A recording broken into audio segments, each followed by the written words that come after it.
3 weeks after my wife changed the locks on the house my grandmother left me, I found Nana's portrait face down in a dumpster behind a Walgreens. That's when it finally hit me, this wasn't a misunderstanding. This was war. My name's Daniel Carter. 35. Born and raised in Virginia. High school art teacher, part-time painter, full-time grandson to the only woman who ever really believed in me. My grandmother raised me after my parents split, taught me the value of work, of legacy, of leaving something behind that wasn't just numbers on a balance sheet. The house was hers. Victorian. 3 stories.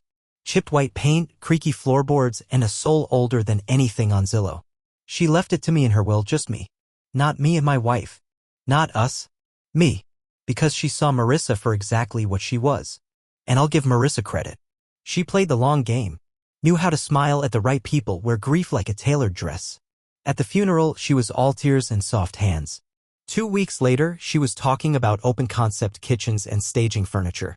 We could get $500,000 easy, she said, sipping wine like she was already signing the check. But I didn't want to sell. I wanted to turn the place into something that mattered, a small community art gallery. Something my grandmother would have been proud of. Marissa didn't even pretend to care. I thought saying no would be the end of the conversation. Instead, it was the beginning of the demolition. Of my marriage. My reputation. And everything I thought I knew about the woman I married. You ever hear someone try to sound supportive while slowly pushing a knife in your back? That's how Marissa talked about the house. Everything was framed as practical. Timely. Good for us. Never mind that us was starting to feel more like a business partnership with bad communication and worse terms. I just think we should be realistic, she'd say, looking over listings on her phone. Do you really want to spend the next 5 years fixing plumbing when we could be living somewhere modern? Somewhere less broken. She meant me too. Less broken. See, Marissa liked control. She didn't throw plates or raise her voice. That would have made things too easy to see. No, she wore patience like a weapon, always the calm one, always the reasonable one, while quietly laying the groundwork to take everything that mattered. I didn't notice it at first. I was too focused on the gallery plan, a tribute to Nana, a space for students and local artists to actually belong. I was sketching designs, meeting with the city, getting cost estimates. Meanwhile, Marissa was meeting with developers behind my back. She used charm like currency, smiled just enough, dropped my name when it helped, left it out when it didn't. By the time I found out what she'd been doing, she'd already had a buyer lined up. Some real estate group that specialized in urban revitalization. Translation, tear down the soul, put up glass. She told them I was undecided. That was the word she used, undecided. Like I was still mulling it over while she was negotiating signatures. When I confronted her, she didn't flinch.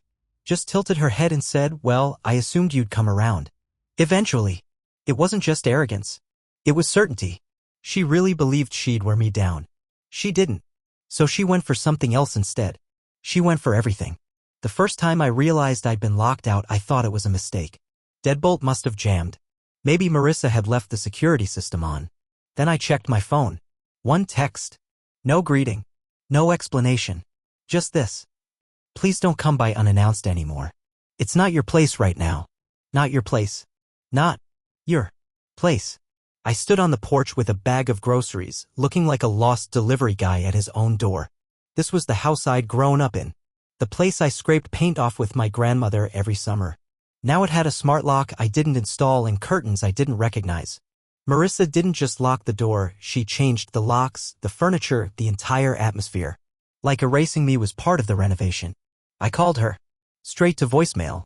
I tried again. Same thing. It wasn't until later that night that I realized what she'd done.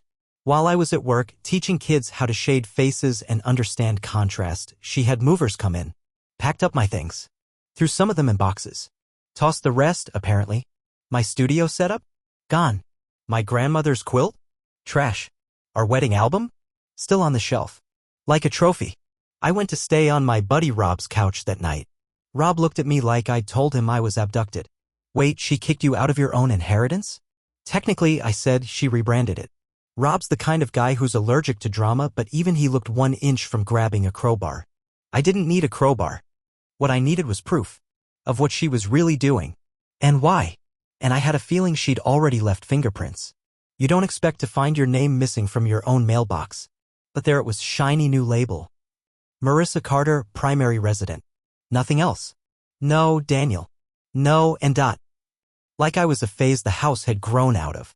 That week, my inbox lit up with notifications, utility transfers, banking address changes, even a revised insurance policy that somehow forgot I existed. And the kicker? She'd flagged me at our local post office restricted access. I couldn't even check the mail at the house I legally owned. So I did what any rational man would do when his wife starts acting like a corporate takeover. I lawyered up. Now, I've never been the courtroom type. I teach public school art, not tort law. But something about sitting in that attorney's office, just me, a yellow legal pad, and a woman named Lisa who didn't blink once while I explained what was happening, it gave me this strange, bitter kind of hope. Lisa was calm, methodical, the kind of person who smells fraud before it finishes talking. You said she changed the locks, she asked, tapping her pen. Yeah. And transferred the utilities into her name? Yep. Do you have a copy of the will? I pulled it from my folder. Nana's signature. The notary seal. Everything in order. Lisa read it, nodded once, and said the four most satisfying words I'd heard in weeks. She's got no legal ground. But Marissa? She wasn't interested in legal ground. She was building something much more effective, a narrative. That's when the accusations started. I hadn't just been unstable, she claimed. I was emotionally erratic, unfit to handle the stress of ownership. And the worst part? She wasn't telling it to me. She was telling everyone else. Friends. Family. My employer. This wasn't just about the house anymore. This was character assassination, dressed up in concern. The first call came from my aunt. Sweet woman, always over-apologizing for things that aren't her fault. Danny. I just wanted to check on you. Marissa said you'd been struggling. Emotionally. There it was. The script. Carefully planted. Delivered with just enough concern to sound believable, just vague enough to keep her clean. I laughed. Not because it was funny, but because I suddenly realized how well Marissa knew the game. Smear first. Spin second. Soften the edges and let the story walk itself into people's heads. And the wild part? She made it look like compassion. It didn't stop with family. My principal pulled me aside one afternoon. Said there had been some questions about my stability. Asked if I was taking time for self-care. No accusation. Just red flags raised by someone who heard something. You know how damaging that is in my line of work? You don't need a scandal. Just the whiff of one. That's when I realized this wasn't messy divorce territory. This was warfare. And she was playing long range. What she didn't know was that I'd been quietly documenting everything. Every text. Every utility change. Every message she left pretending to be calm while tightening the screws. And now, with Lisa on my side, we filed a cease and desist. Sent a formal letter to her and the developers she was trying to sell the house to. That should have been the end of it. But no. 3 days later, I came home to find the old mailbox ripped out of the ground and dumped on my car.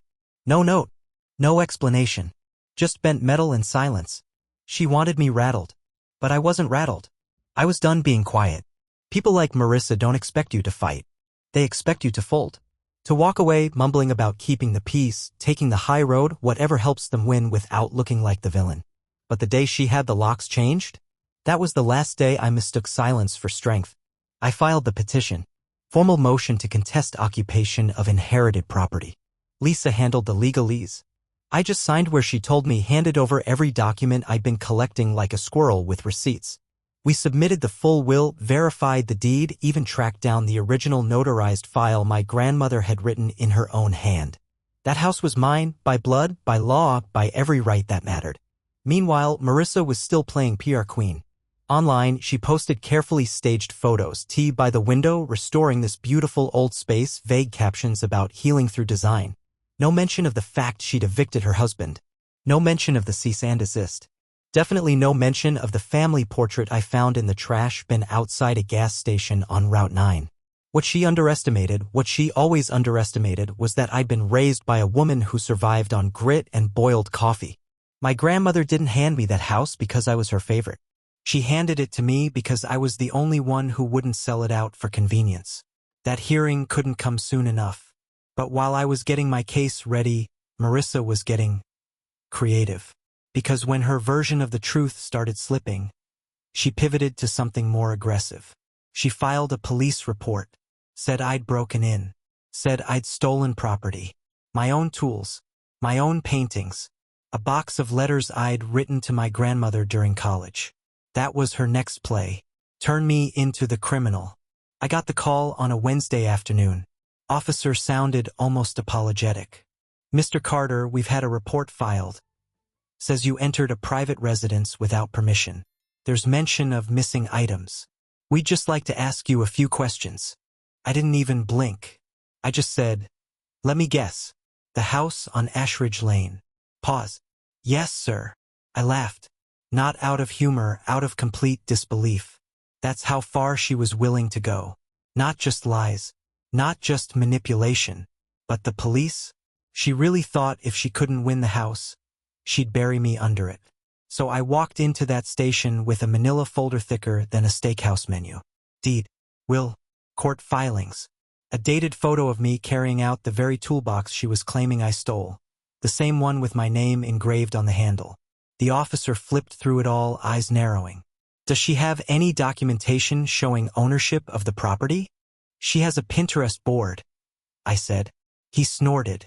Professional, but barely. We'll look into it, he said, which we both knew meant, this is ridiculous. And it was. But Marissa didn't care about facts. She cared about headlines. She wanted whispers in the grocery store, doubt at the school board meeting, rumors that made me look like the problem. Because if people saw me as unstable, erratic, vindictive, then whatever she did to me next would just look like self-defense. What she didn't count on was that someone else had been watching the whole thing unfold. And they were done staying quiet. The envelope showed up without a return address. No note, just my name, written in tight cursive, like it came from someone raised on manners and secrets. Inside, a letter, typed, precise, and signed at the bottom by someone I hadn't thought about since the funeral. Margaret Hawley, my grandmother's nurse. She'd been there during the last 6 months, cooking meals, organizing meds, sitting beside the woman who raised me while I was juggling a job and long drives home every weekend. I remember Marissa brushing her off, calling her the help, said she was too nosy, too involved. Turns out Margaret had eyes like a hawk, and a memory like a courtroom recorder. The letter spelled it all out. How my grandmother had voiced concerns about Marissa. How she'd asked Margaret to help update her will. How she left behind a sealed folder with documentation of several conversations Marissa thought no one heard. Ones about selling the house, pressuring her to add Marissa's name, even threatening to take care of it ourselves if you don't. Then came the kicker, a voice recording. My grandmother, weak but clear, saying she was afraid Marissa might try to override her wishes, that she'd made sure the will was airtight, that the house was for me, not her. Not them, just Daniel, because he remembers what this place means. I sat on the edge of Rob's couch, listening to it 5 times in a row, not crying, not shaking, just breathing, because that was it. The one thing Marissa couldn't reframe, manipulate, or gaslight her way around. The truth. And now it was my move. The courtroom wasn't what I expected. No drama, no theatrics, just dry walls, tired lights, and a judge who looked like she'd heard every excuse on earth. Twice, Marissa showed up in her usual armor. Beige blazer, subtle jewelry, that polished smile she wore like a press release. Her lawyer looked equally confident. Honestly, I can't blame them. From their side, it probably looked airtight. She had possession of the house. She had the narrative. What she didn't have was a voice recording from beyond the grave. Lisa kept it simple. She walked the judge through the timeline, the will, the inheritance, and finally, the envelope. Then she played the recording. My grandmother's voice filled the room like a ghost settling in. Clear, calm, final. You could feel the shift. Marissa stopped blinking. Her lawyer leaned forward.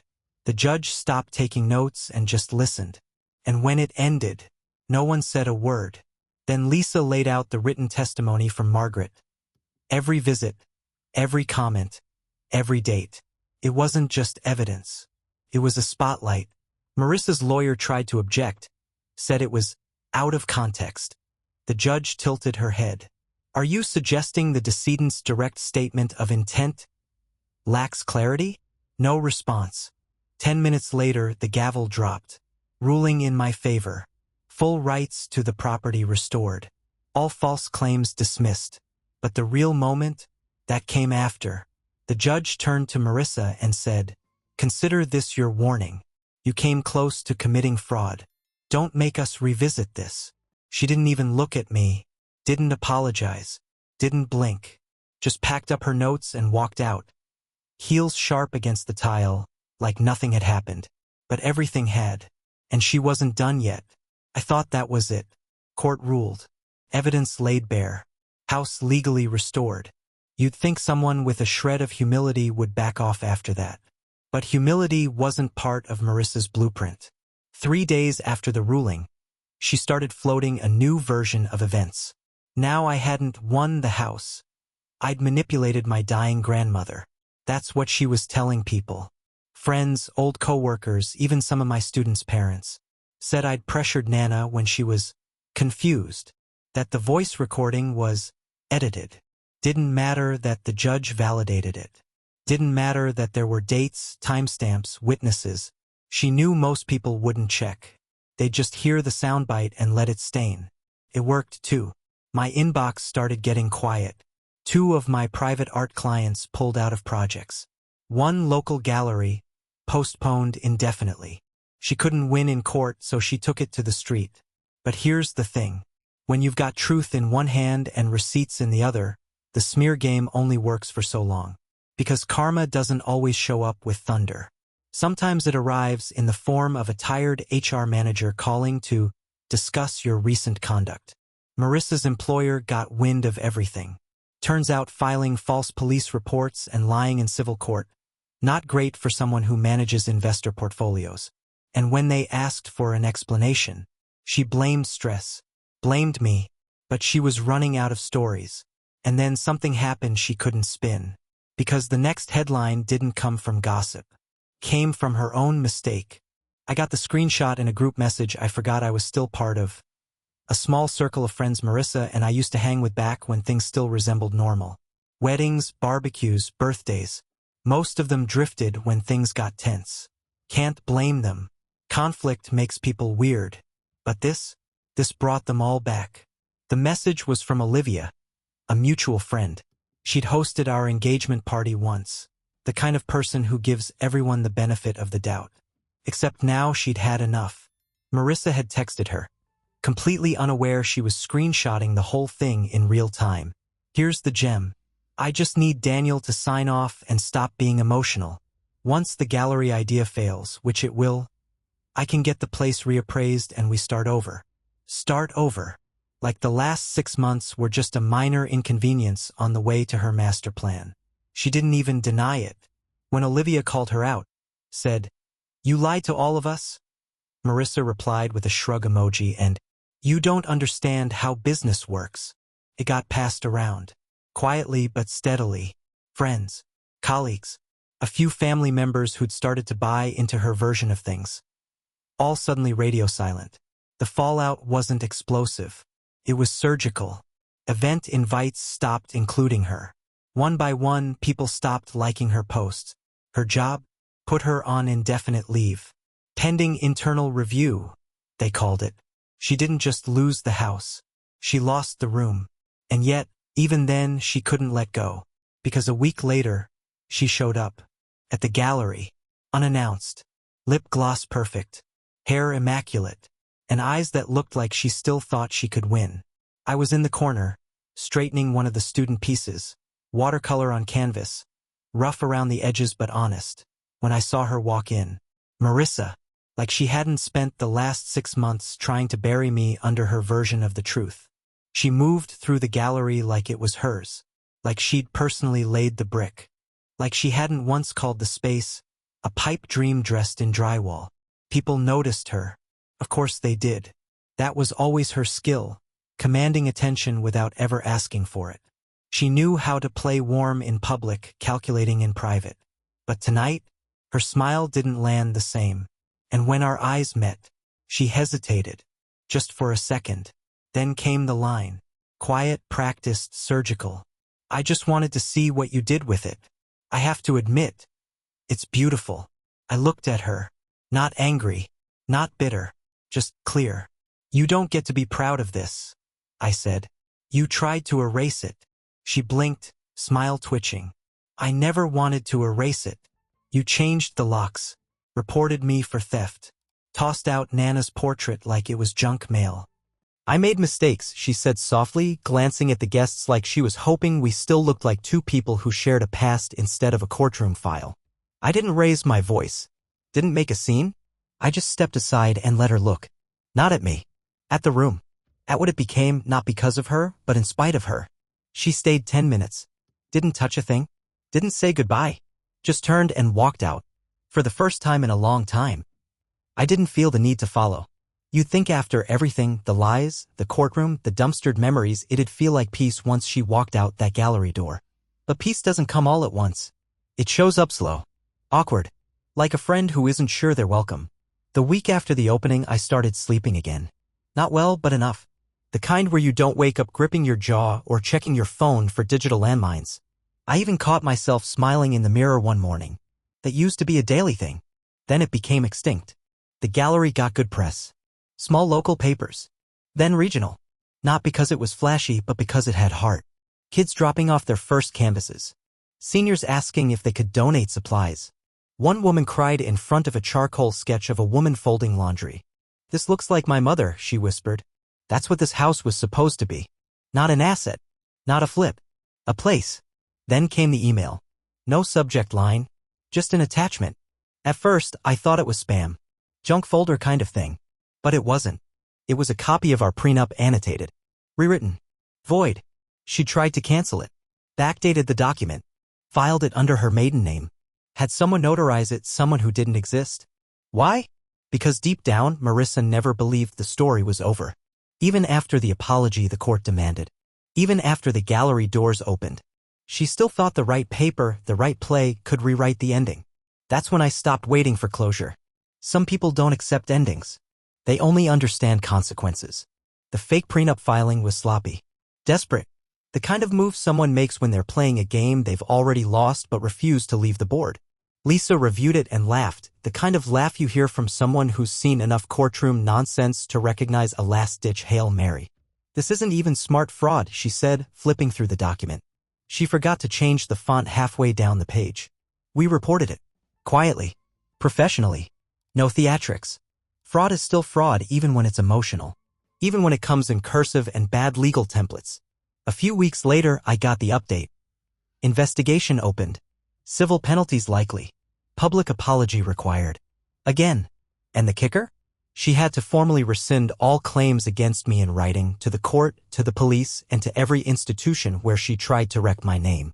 She wouldn't go to jail. But her credibility? That was gone. Completely. I didn't celebrate. Didn't crack a beer or text anyone. I just sat on the gallery porch that evening, same swing Nana used to sit on, and watched the light spill out of the windows like the house was finally breathing again. It wasn't revenge. Not really. It was weight being lifted. My grandmother used to say, the people who need to hear the truth never believe it when it's easy. Only when it costs them something.